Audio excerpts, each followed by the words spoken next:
bíbélì ìràwọ̀ ayọ̀ láti máa yọ wá fẹ́ni tí jíǹgbé, kò sí ìjì tí ó lè bòdì dán rẹ̀.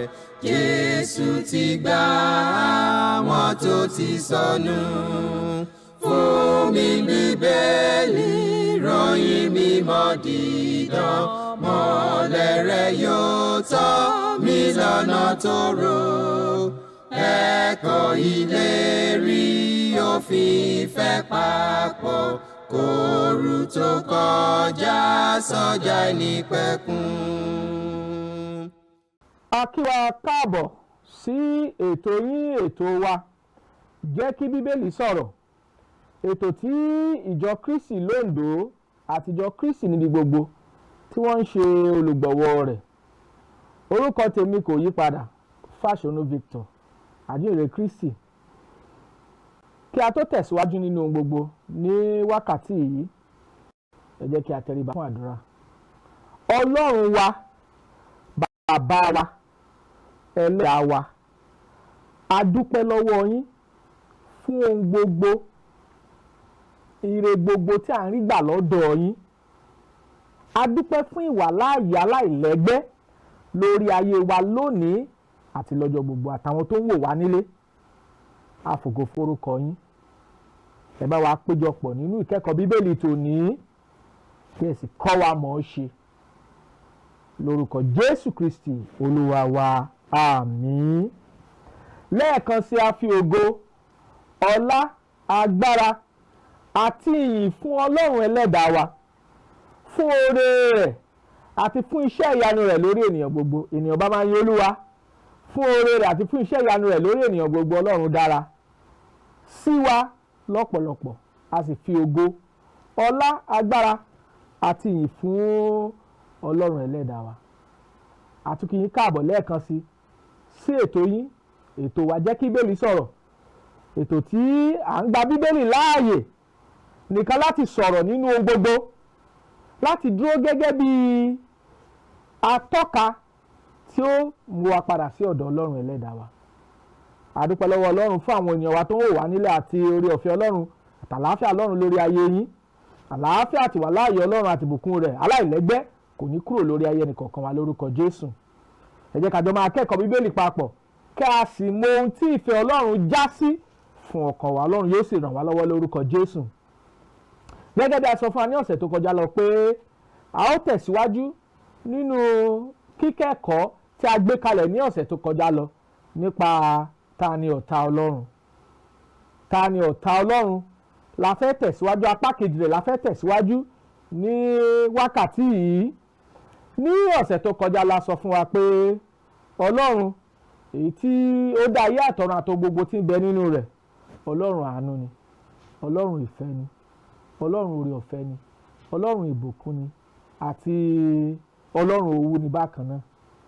Gbogbo ìpèyè Ọlọ́run yìí òun ni Ọlọ́run fi hàn sí ìran ènìyàn, tó jẹ́ pé ohun gbogbo tá a nílò nípa tara ó ti pèsè rẹ̀ sílẹ̀ fún wa.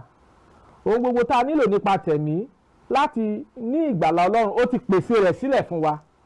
Bá ó ti sin Ọlọ́run tí ìsìn wa yóò ṣe ìtẹ́wọ́gbà, tá ó sì sìn ní ìwàláàyè wa lẹ́ẹ̀mí àti lótìtọ́, ó ti pèsè rẹ̀ sílẹ̀ fún wa nínú Bíbélì. Ohun gbogbo tá a nílò pátá lọ́lọ́run ti pèsè rẹ̀ sílẹ̀ fún wa. Ṣùgbọ́n nítorí àwọn ìpèsè yìí àtàwọn mìíràn, Bíbélì ọ̀rọ̀ Ọlọ́run wá fi ẹ̀kọ́ ọ̀rọ̀ Ọlọ́run kọ́ wa pé ogunlọ́gọ̀ àwọn ènìyàn wọ́n sì tún dúró gẹ́gẹ́ bí ọ̀tá sí Ọlọ́run ẹlẹ́dàá wa tó dá ohun gbogbo tí ń bẹ nínú ayé, tó dá ènìyàn, tó fi ní ìyèsí rẹ̀ mú ènìyàn tí ènìyàn sì di alààyè ọkàn. Ogunlọ́gọ̀ àwọn ènìyàn àti onírúurú àwọn ènìyàn wọ́n sì dúró gẹ́gẹ́ bí ọ̀tá sí Ọlọ́run. Wọ́n dúró gẹ́gẹ́ bí ẹni tí ń bá Ọlọ́run figagbága. Wọ́n dúró gẹ́gẹ́ bí ẹni tí ó fẹ́ ṣáà máa ṣe lòdì sí àgbékalẹ̀ àti ìlànà tí Ọlọ́run ti gbé kalẹ̀ fún ìran ènìyàn. Ní ọ̀sẹ̀ tó kọjá la bójú wò pé ọ̀tá àkọ́kọ́ tí a ní tó sì jẹ́ ọ̀tá Ọlọ́run, tó sì jẹ́ ọ̀tá ìran ènìyàn, òun ni Sátánì. Òun ni Sátánì.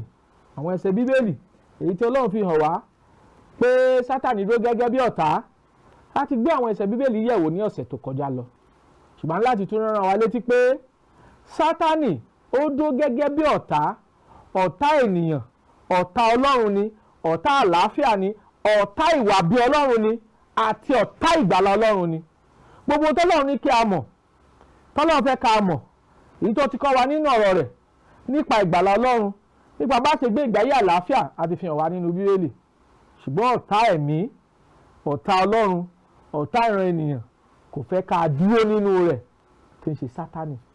Sátánì ó ní ọ̀tá àkọ́kọ́, èyí tá a sọ fún wa pé ó ń ṣe ọ̀tá, ó sì jẹ́ ọ̀tá sí Ọlọ́run.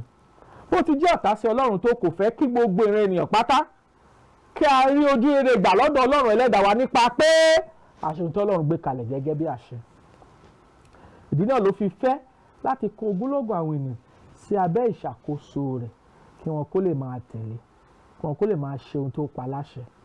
A tún sọ fún wa pé ẹ̀yà àwọn ẹnì kejì tí wọ́n jẹ́ ọ̀tá sí Ọlọ́run ni àwọn ẹni tí a ò tí ì gbàlà nípasẹ̀ Jésù Kristi Olúwa wa.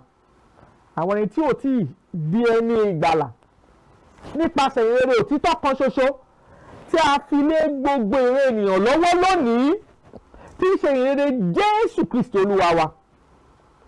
Èyí tí ìwé Róòmù orí 1 ẹsẹ̀ 14 sọ fún wa pé Paul ní ojú kò tì mí láti wàásù ìrere Kristi, nítorí agbára Ọlọ́run ni sí ìgbàlà fún olúkúlùkù ẹni tí ó gbàgbọ́, fún Júù ṣáájú àti eléni pẹ̀lú. Ìwé Róòmù orí 1 ẹsẹ̀ 15 ló kọ́ wa bẹ́ẹ̀.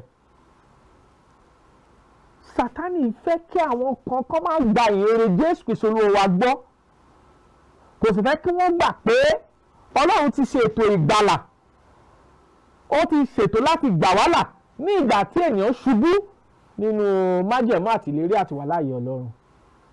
So àwọn tí ò tí ì dẹni ìgbàlà nípasẹ̀ Jésù Kristi Olúwa wa, àwọn wọ̀nyí Ọlọ́run sọ fún wa pé wọ́n jẹ́ ọ̀tá sí Ọlọ́run. A kà ìwé Róòmù orí 5 nígbà tá a wo ẹsẹ̀ 10, ó ní ìgbà tí àwa jẹ́ ọ̀tá sí Ọlọ́run, Ọlọ́run rán ọmọ rẹ̀ Jésù Kristi láti wá gbà wá là nípasẹ̀ ikú rẹ̀ kí àwa kí ó lè ní ìyè nínú rẹ̀.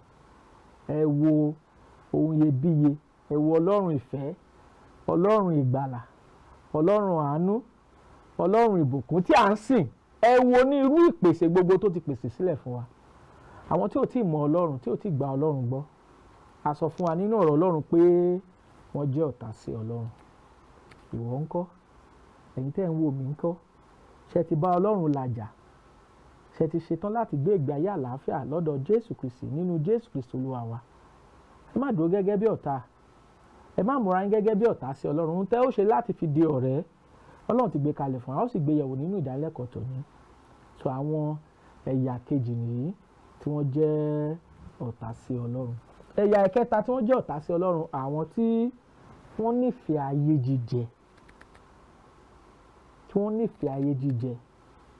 Ìwé Jòhánù kínní orí 2, nígbà tá a kíyèsí ẹsẹ̀ 15 sí 17, ó ní ẹ má ṣe fẹ́ràn ayé tàbí ohun tí ń bẹ nínú ayé. Ẹnikẹ́ni tó bá fẹ́ràn ayé, ìfẹ́ bàbá kò sí nínú rẹ̀. A sọ fún wa, Ọlọ́run gbé ara rẹ̀ kalẹ̀ fún wa, ó sì ṣe àlàyé ara rẹ̀ fún wa. Kí là ń sọ pé ká má fẹ́ràn ayé? Àwọn ìwà àbàjẹ́ tí ń bẹ nínú ayé ni panṣágà, àgbèrè, ìwà ẹ̀rí, wọ̀bìà, oṣó, ìríra, ìjà, ìlara, ìṣọ̀tẹ̀. Gbogbo àwọn nǹkan wọ̀nyí iṣẹ́ ìtara ni, ohun táyé sì ni pẹ̀lú. Ọlọ́run ní tá a bá fẹ́ dó gẹ́gẹ́ bí ọ̀rẹ́, a gbọ́dọ̀ jẹ́ ọ̀tá sí Ọlọ́run. Ìwé Jákọ́bù orí 4 ẹsẹ̀ 4, ó lẹ́yìn panṣágà ọkùnrin àtẹ̀yìn panṣágà obìnrin, ìjẹ́ ẹ̀yin kò mọ̀ pé ìbárẹ́ ayé ìṣọ̀tẹ̀ Ọlọ́run ni. Ẹnikẹ́ni bá fẹ́ jẹ́ ọ̀rẹ́ fún ayé yóò jẹ́ ọ̀tá fún Ọlọ́run. Olúwa, ẹ ràn wá lọ́wọ́ kí àwa kó lè jẹ́ ọ̀rẹ́ yín, kí àwa kó má ṣe dúró gẹ́gẹ́ bí ọ̀tá, torí pé a sọ fún wa pé ọ̀tá Ọlọ́run ń bẹ. Àwọn tí ń ṣe ohun ti ayé, àwọn tí ń rìn nínú ìwà ara gbogbo, a sọ fún wa pé ọ̀tá ni sí Ọlọ́run ẹlẹ́dàá wa. Jákọ́bù orí 4 ẹsẹ̀ 4 ló kọ́ wa bẹ́ẹ̀. Sọ yín tẹ́ ń wò wá nílé, ṣé ọ̀rẹ́ ni yín tàbí ọ̀tá lẹ jẹ́ sí Ọlọ́run? ní ìgbà tí wọ́n bá ti rìn ìrìn tí ń bẹ nínú ayé, tá a bá ti rìn nípa ìlérò àti ìṣe Sátánì, a sọ fún wa pé a jẹ́ ọ̀tá sí Ọlọ́run wa. Àwọn tá a sọ ni a sì gbà wá níyànjú ní ìwé Róòmù orí 12 nígbà tá a kíyèsí ẹsẹ̀ 2 ohun tá a lè ṣe láti jẹ́ ọ̀rẹ́ Ọlọ́run. Ìkẹrin tí a tún gbéyàwó nínú rẹ̀ ní ọ̀sẹ̀ tó kọjá lọ kí a tó dánu dúró, a sọ fún wa pé ikú pàápàá ọ̀tá ni. A sọ fún wa pé ọ̀tá ènìyàn ni, nítorí pé láti bẹ̀rẹ̀ pẹ̀pẹ̀ Ọlọ́run fẹ́ kí ìran ènìyàn kí ìyapa, torí ikú túmọ̀ sí ìyapa láàárín ara àti ẹ̀mí, separation. Òun ni ikú, death tó jẹ́ ìyapa ni láàárín ara àti ẹ̀mí. Ìyapa oríṣi méjì sì ló wà, ìyapa tara àti ìyapa tẹ̀mí, physical death and spiritual death. Àwọn ìyapa méjì tó wà ní ìyapa ni wọ́n. Nígbà tí ara bá kúrò nínú ẹ̀mí tá à ń pè ní ikú ní ìyapa. A dẹ̀ sọ fún wa nínú ìwé Kọ́ríńtì kìíní orí 15 ẹsẹ̀ 26 pé Ọlọ́run fún ara rẹ̀ yóò ṣẹ́gun ọ̀tá ìkẹyìn nípasẹ̀ Jésù Kristi tí ń ṣe ikú. Ẹ̀yin ènìyàn wa nílé, a sọ fún wa pé Sátánì ó jẹ́ ọ̀tá sí Ọlọ́run àti sí ènìyàn. Kò fẹ́ ká ṣe ohun tọ́lọ́run gbé kalẹ̀, kò fẹ́ ká tẹ̀lé ọ̀nà Ọlọ́run, kò fẹ́ ká tẹ̀lé ìwà Ọlọ́run. A sọ fún wa pé àwọn tó bá ń gbé ìgbé ayé ẹ̀ṣẹ̀, àwọn tí ò tí ì dẹni ìgbàlà nínú Kristi, wọ́n jẹ́ ọ̀tá sí Ọlọ́run. Róòmù orí 5 ẹsẹ̀ 10. A sọ fún wa pé àwọn tó bá ń gbé ní ìgbé ayé, ní ìgbé ti ayé yìí, corrupt world, tá à ń gbé ìgbé ayé ẹ̀ṣẹ̀, a sọ fún wa pé a jẹ́ ọ̀tá sí Ọlọ́run. A sọ fún wa pé ikú tí ń pa ìran ènìyàn pàápàá ó jẹ́ ọ̀tá ìkẹyìn ló jẹ́ sí ènìyàn. Tá ó parun tó náà yóò bá òpin, tí yóò bá òpin pàdé nígbà tí a bá jí wa dìde pẹ̀lú Ọlọ́run ní ọ̀dọ̀ Jésù Kristi láti máa ṣègbádùn, láti máa gbádùn ìgbádùn tó lógo. Bí tá a gbé àdàgbà ọ̀rọ̀ wa parí sí nìyí ní ọ̀sẹ̀ tó kọjá lọ. A tún sọ pé a sọ ní fẹ́rẹ́ pé bí ènìyàn bá mọ Ọlọ́run tẹ́lẹ̀ rí tó wá kúrò lọ́dọ̀ Ọlọ́run nítorí àníyàn kan, nítorí ohun ayé, nítorí ẹ̀ṣẹ̀, a sọ fún wa pé a tún dúró gẹ́gẹ́ bí ọ̀tá sí Ọlọ́run. À ń rọ̀ yín gbogbo ẹni tẹ́ ti kúrò lọ́dọ̀ Jésù Kristi, tẹ́ ti kúrò nínú òtítọ́, tẹ́ ti kúrò nínú ìwà bí Ọlọ́run, bọ́ sínú ìwà ẹ̀ṣẹ̀ gbogbo. À ń fi àkókò yìí rọ̀ yín pé jẹ́ kí a padà sí ọ̀dọ̀ Ọlọ́run ẹlẹ́dàá wa. Ọlọ́run pè wá, ó ti gbé iṣẹ́ ìlàjà lé àwọn àpọ́sítélì lọ́wọ́. Àwọn àpọ́sítélì dẹ̀ ti gbé iṣẹ́ ìlàjà láàrin Ọlọ́run àti ìran ènìyàn lé àwọn ajíhìnrere Jésù Kristi Olúwa wa lọ́wọ́, àti ó ti gbé lé ìjọ lọ́wọ́. Ẹ jẹ́ ká bá Ọlọ́run làjà, ẹ jẹ́ ká bá Ọlọ́run làjà kúrò nínú ìgbé ayé ẹ̀ṣẹ̀. Tá a bá ti ń gbé ìgbé ayé ẹ̀ṣẹ̀, tá a dúró nínú òtítọ́ Bíbélì, a jẹ́ ọ̀tá sí Ọlọ́run. Ọlọ́run sì fẹ́ ká làjà pẹ̀lú rẹ̀. Ibi tá a dáni dúró ní ọ̀sẹ̀ tó kọjá lọ ni. Báwo wá la ṣe fẹ́ jẹ́ ọ̀rẹ́ sí Ọlọ́run? Torí pé a sọ fún wa pé Sátánì ọ̀tá ni. A sọ fún wa pé àwọn tó ń gbé ìgbé ayé ẹ̀ṣẹ̀ tí wọn kò ronúkúwàdà, tí wọn ò gba ìrere Jésù Kristi Olúwa wa gbọ́, a sọ pé ọ̀tá ni. Kí nìdí tó fi rí bẹ́ẹ̀? A sọ fún wa nínú ìwé Máàkù orí 16 ẹsẹ̀ 16. A sọ níbẹ̀ pé ẹnikẹ́ni tó bá gbàgbọ́ tí a sì baptísì rẹ̀, òun ni yóò là. Ẹni tí kò bá gbàgbọ́ yóò jẹ̀bi. Ohun tí Jésù sọ nìyí. Ká má bàa jẹ̀bi, ká má bàa dó gẹ́gẹ́ bẹ́ni tá a ti dá lẹ́jọ́, a gbọ́dọ̀ wá sí ọ̀dọ̀ Jésù Kristi. Òun nìkan náà ló lè gbà wá là.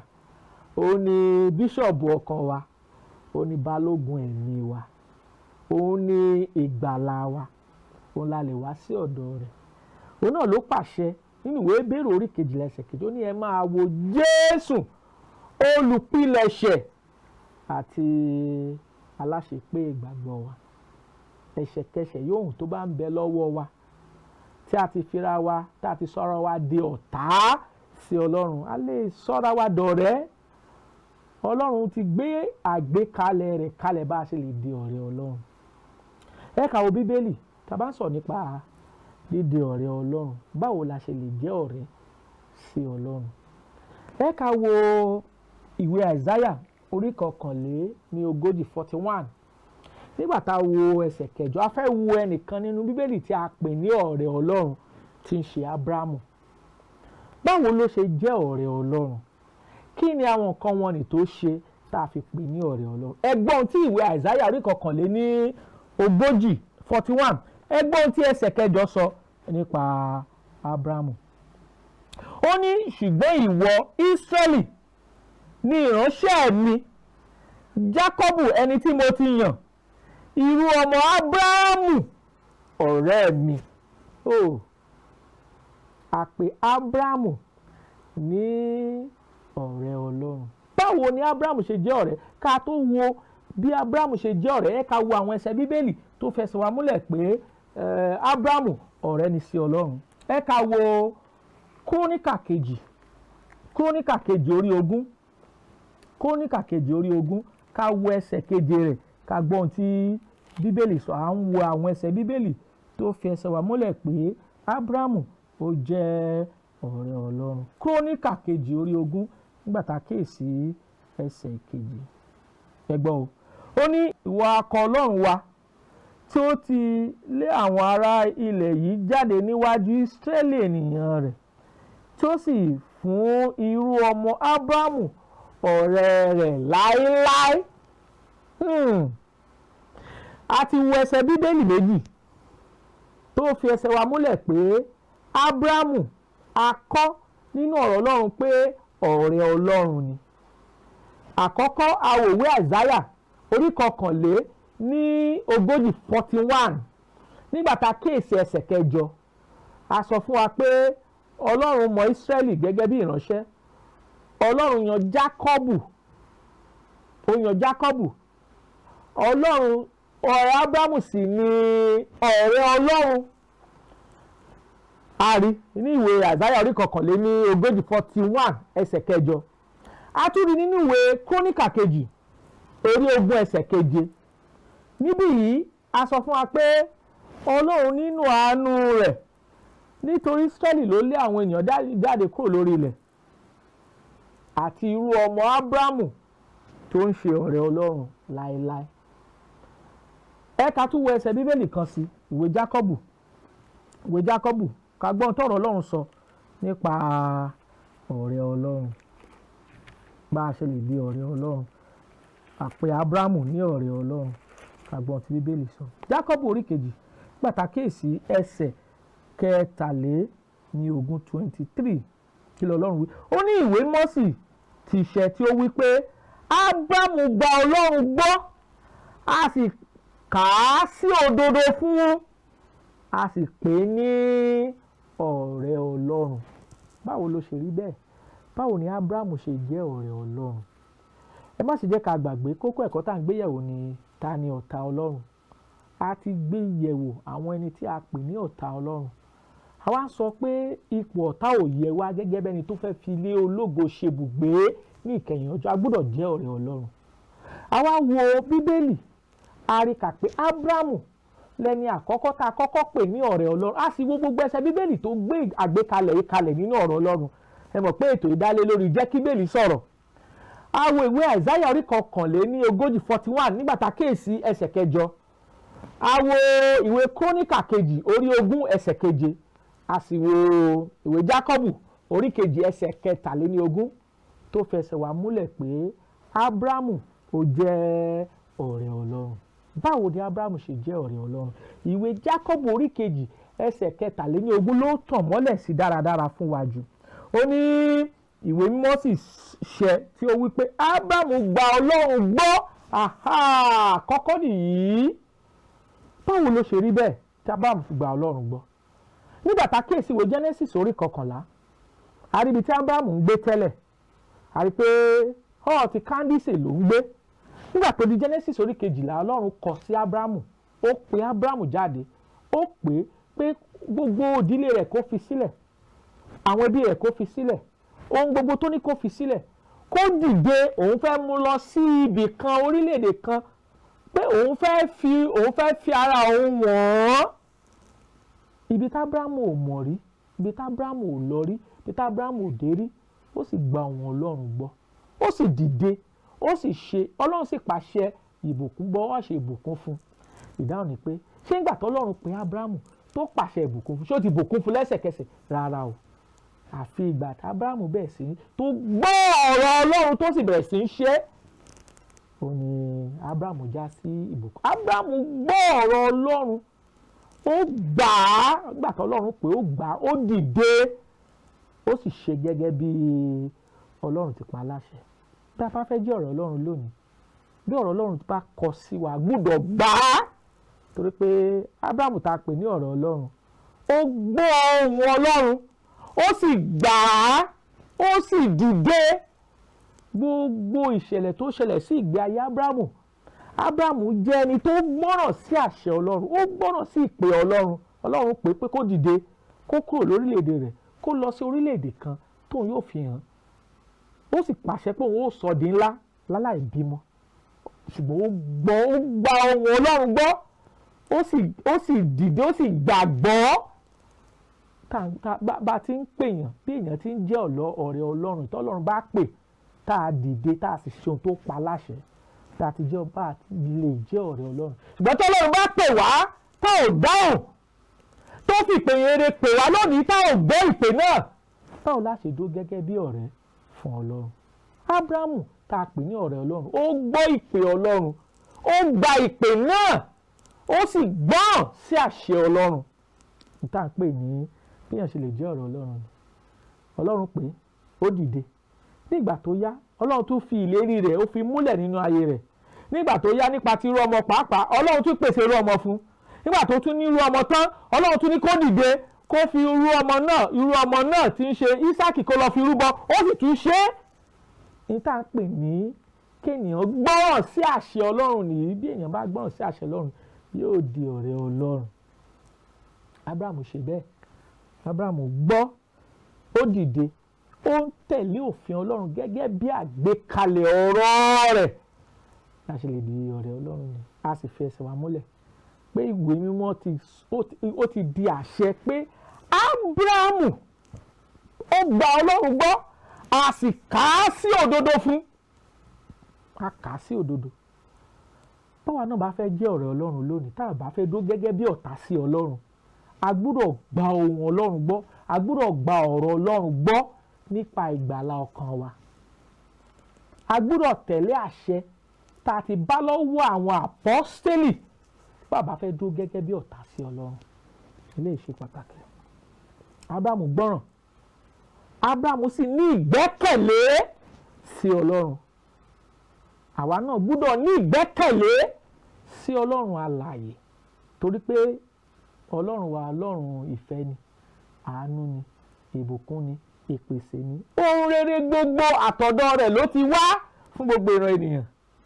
Ìdí ẹ̀ta gbọ́dọ̀ ní ìgbẹ́kẹ̀lé, a sì gbọ́dọ̀ ní ẹ̀mí ìbádọ́rẹ̀ẹ́ pẹ̀lú Ọlọ́run. Ó tó sọ Ábúráhámù di ọ̀rẹ́ Ọlọ́run nìyí, tó fi jẹ́ pé a pè ní ọ̀rẹ́ Ọlọ́run láéláé nínú ìwé Króníkà kejì orí 20 ẹsẹ̀ 7.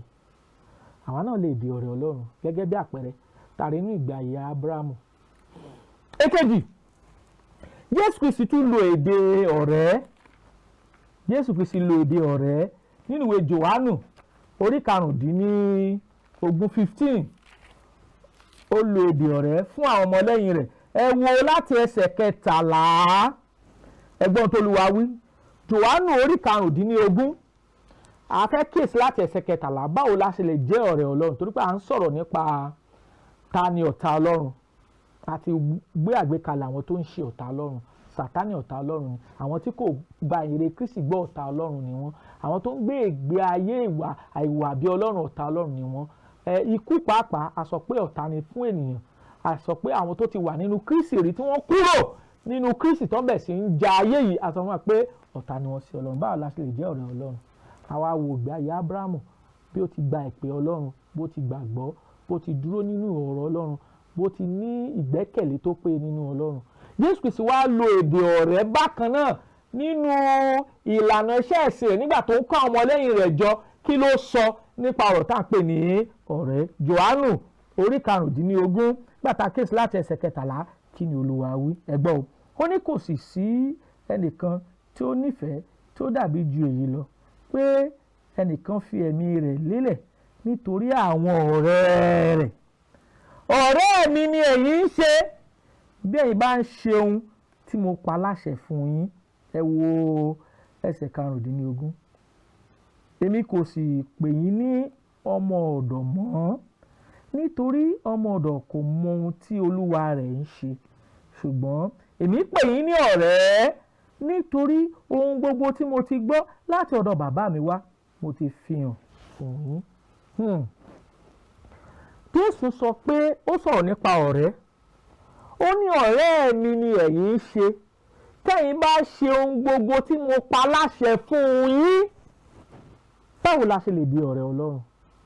Jésù Kristi ti sọ̀rọ̀ nípa ọ̀rẹ́. Ó ní ọ̀rẹ́ mi lẹ̀ ń ṣe tẹ́yin bá tẹ̀lé ohun gbogbo tí mo ti pa láṣẹ fún yín. Kí ló pa láṣẹ fún wa? Bá a ṣe lè dẹ́ni ìgbàlà, ó ti pa láṣẹ fún wa nínú Bíbélì. Bá a ṣe lè gbé ìgbé ayé àlàáfíà, ó ti pa láṣẹ fún wa. Báwo la ṣe lè di ẹni ìgbàlà?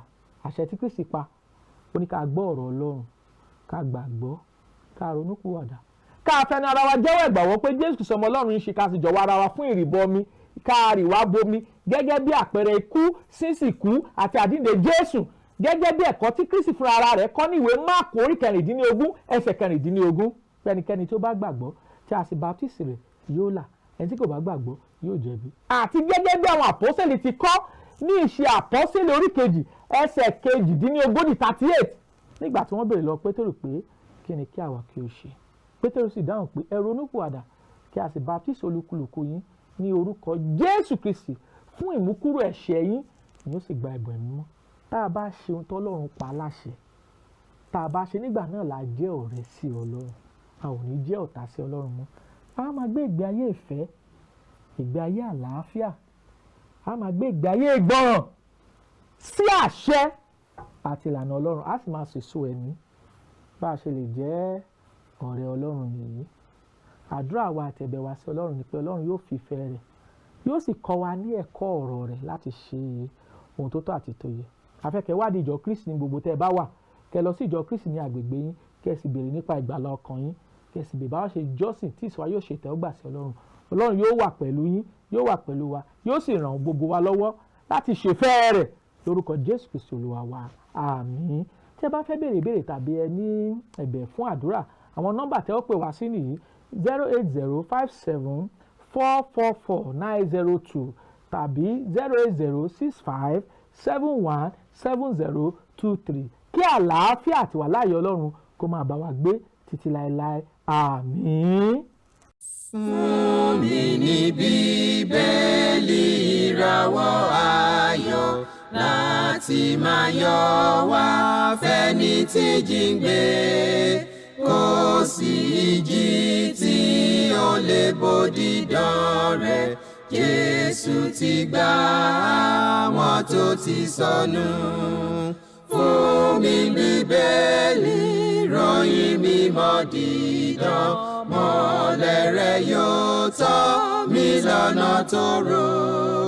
Ẹ̀kọ́ ìlérí òfin ìfẹ́ papọ̀, kóru tó kọjá sọ́jà ìnípẹ̀kun.